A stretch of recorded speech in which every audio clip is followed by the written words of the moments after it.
Hello friends, good morning and welcome to the EduSite Network. Our topic of discussion today shall be a continuation from yesterday where the topic was education in Indian culture, and for this discussion we have with us in our studio Dr. Shankar Kumar, Assistant Professor, Department of History, Hindu College, University of Delhi. He has been teaching for more than a decade and his area of specialization includes ancient Indian history and culture, on as well Indian medicine, Indian culture and Indian environment. And with this brief introduction, I would like to welcome Sir and request him to begin our today's lecture. Thank you for coming, Sir. Thank you, Urvashi, and good morning, viewers. Today we shall be taking it ahead in terms of what we had discussed yesterday and a couple of lectures before that, and that is the scenario of education so far as Indian history and culture are concerned.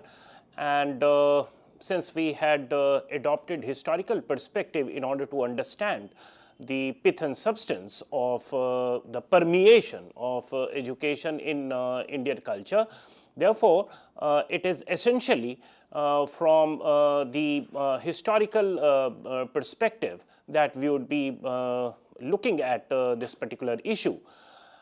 In the previous couple of lectures, actually in the lectures before yesterday, we have already tracked down the growth of Indian education through history from ancient medieval down up to the modern times, that is colonial times.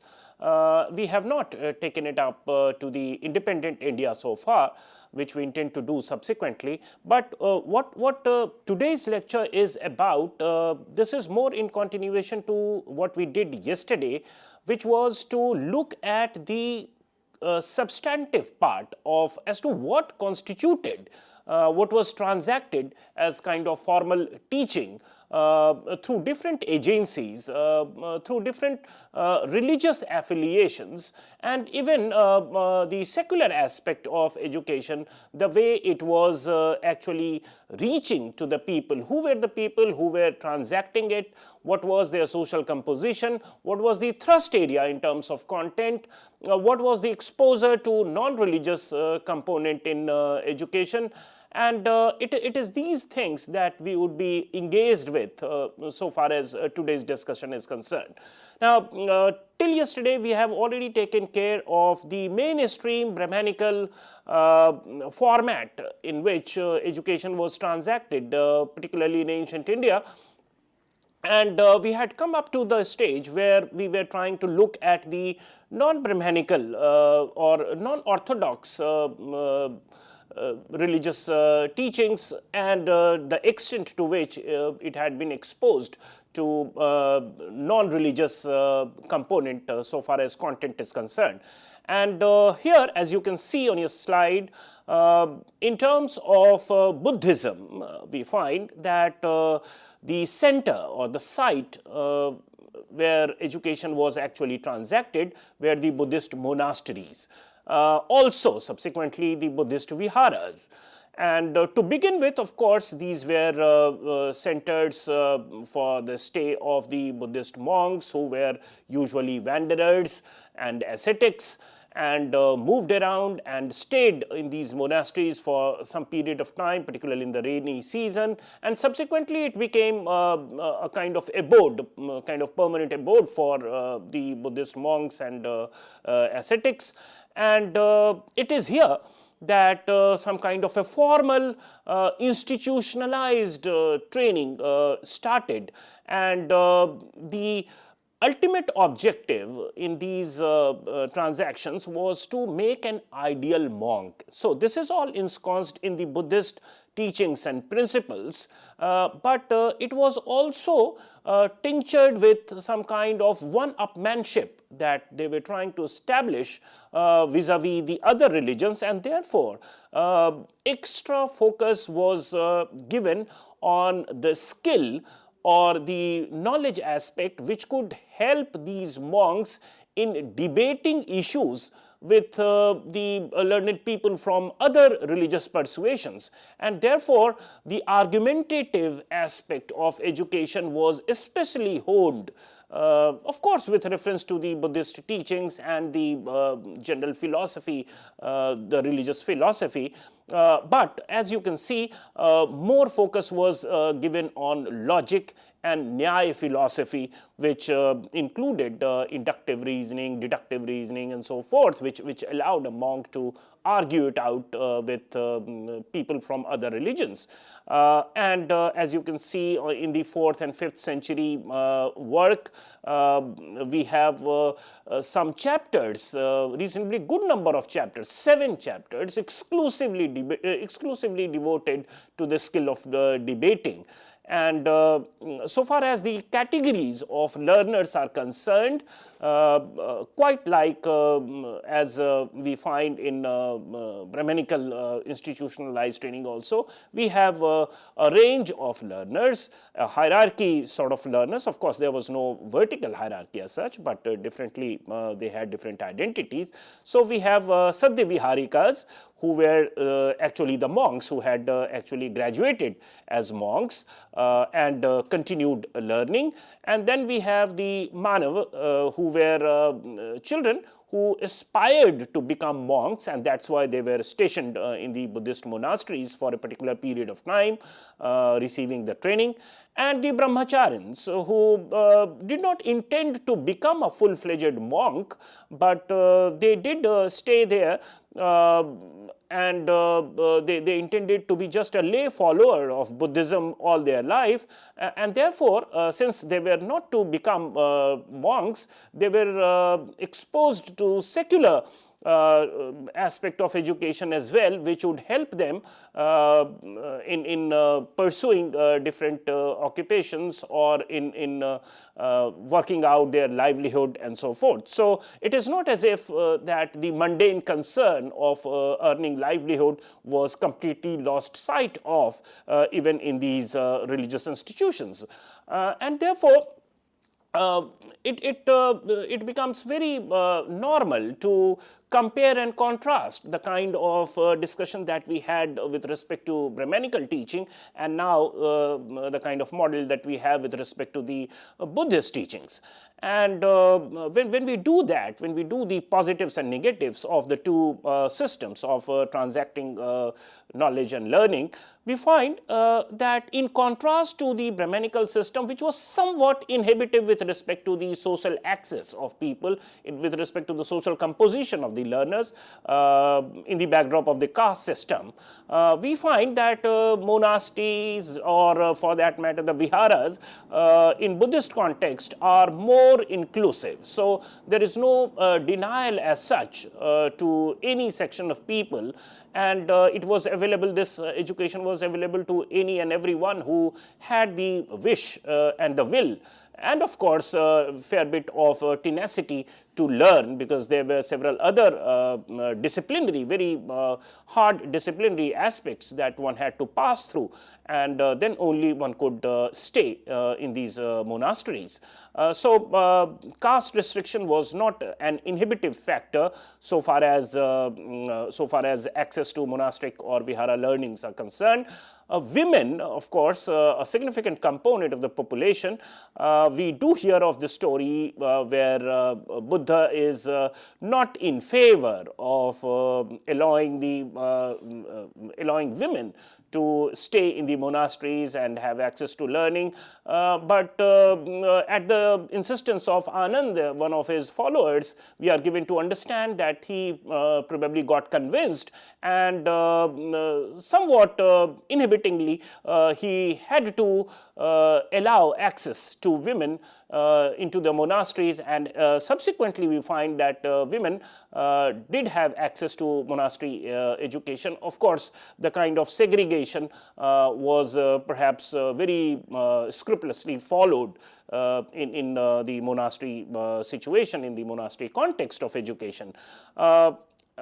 Apart from this, the social access, we find that monastic education was also better organized because of the infrastructure, because of set of rules and regulations and very strict discipline of do's and don'ts and the kind of etiquettes, behavior and very rigid rules. Monastic education definitely was better organized as compared to the Gurukuls in the Brahmanical context. But in contrast to the Gurukul approach to education, which was more individualistic, which was customized to individuals, because there was a greater degree of freedom in terms of individual pursuits of knowledge and learning, whereas in monasteries it was more collective in nature. So the emphasis is on collective dissemination of knowledge, and the individual or individualistic aspirations perhaps was not taken into consideration that much as it could have been done in the Brahmanical context. Thirdly, which is again with relation to compare and contrast with respect to the Brahmanical system, we find that an entrant to the monastery education had to sever all the family and social ties, and he had to become a renunciator in order to have access to the monastic education in the context of Buddhism. Whereas in Gurukul we find that it is it does not require, of course one had to stay away from the comfort of the family and the parental care and so forth, but there was no need to sever the ties, because one always after receiving the education for a required number of years, one had to go back to the family and pursue livelihood and life as per his own wish and dharma, and pursue a normal life, whereas in Buddhism, one had to sever the social ties in order to get educated in the monasteries, and thereafter he had to devote oneself to the cause of Buddhist religion and almost either become a monk or a renunciator, and had no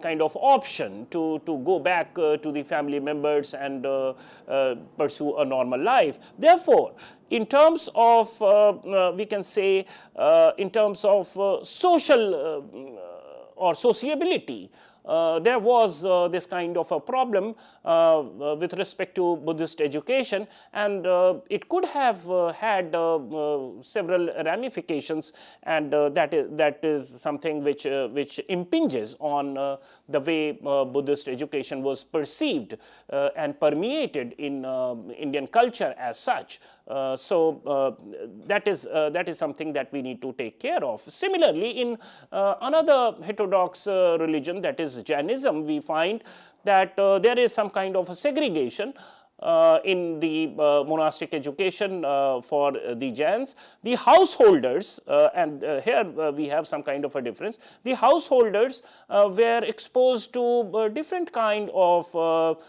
curriculum and training, which was less rigorous as compared to those who intended to become monks. So here we find that there is some bit of a difference in the way learning and education was organized so far as different religious persuasions are concerned: Brahmanism, Buddhism and Jainism.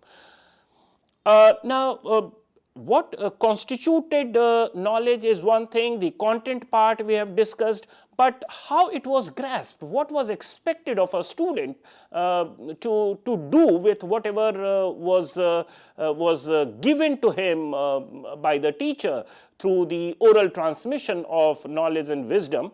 Kautilya, of course, this is pertaining to the modern period, but he tells us as to what is expected of a student so far as learning or grasping is concerned, and this is extremely important for us to understand the actual process. Therefore, paying attention to the teacher's words, that is Shushrusa, and then second was careful listening, Shravanam.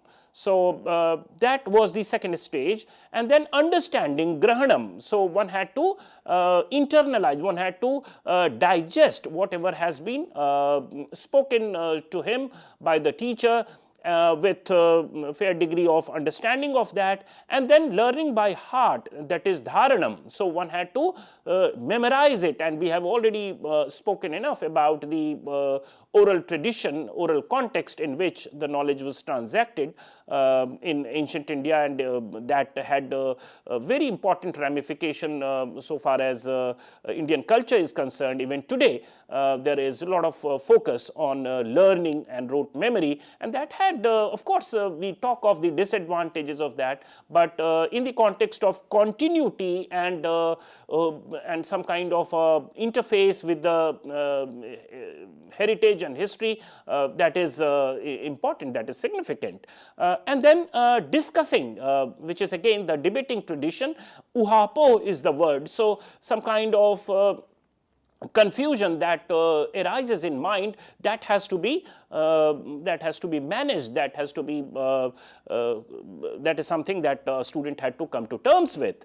And then we have understanding the full implication, and that is what he means, Kautilya means by the word Vigyan here, and understanding the implied sense, that is the application part of it, because at the Grihastha level, when one becomes a householder, he had to apply this knowledge for society's purpose and for the well-being of his own family and himself.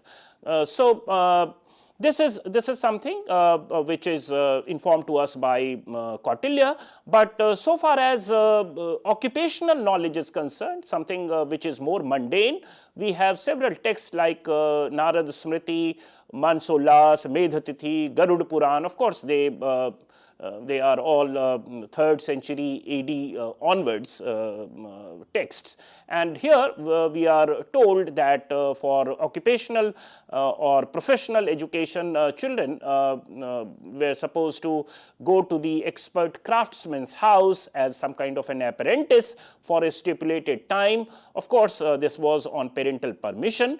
And interestingly, Narad Smriti mentions that when an apprenticeship was not completed, there was some kind of a punishment by the ruler. It entailed some kind of a punishment. So, although we have discussed that education was outside the realm of the state and there was not much of an interference by the state, and that's why it was immune from dynastic changes and change in the fortunes of political dynasties, which is good also in a sense, but here in Narad Smriti we do find some kind of an inkling towards some kind of a control over labor, or maybe at least at the organizational level.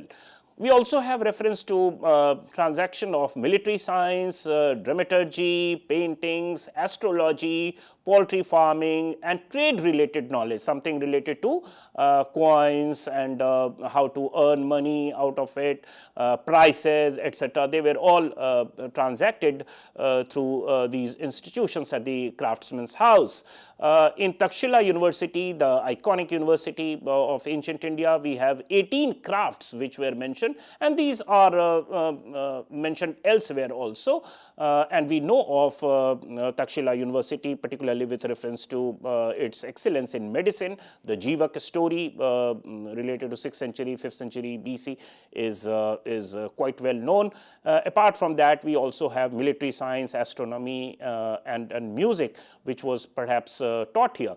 Overall, in Jatak stories also we have 18 crafts which are mentioned, and you can see on your slide the specific crafts mentioned: music, singing, dancing, painting, astronomy, economics, architecture, Vastukala, that is sculpture, agriculture, cattle rearing, Pashupalan, trade. Apart from that, we have medicine in the form of Ayurveda, driving elephants and horses. Of course, that was yet another skill that was imparted in these institutions. Law and administration, Vidhi, warfare and archery, magic, amusement, and also knowledge of jewels. these constituted the content part of it, and in terms of the institutions, we have Gurukul, Parishad, which could be regarded as colleges with specialization of different subjects, Sammelan, the conferences, Tols, Brahmanic Tols, Charan, Charak, Parivrajana, Charakya. So, all these institutions are not very well understood, but they did transact education in some way or the other, and some really kind of sorry clarity. to interrupt you, Yeah. but we have come to the close, so we will have to wrap up today. But we shall continue with this, friends, tomorrow. Okay. And with this, I would like to say to all of you, have a great day, and let us also thank sir with that. Thank you so much, sir, for being associated with us. Thank you, friends. Thank you.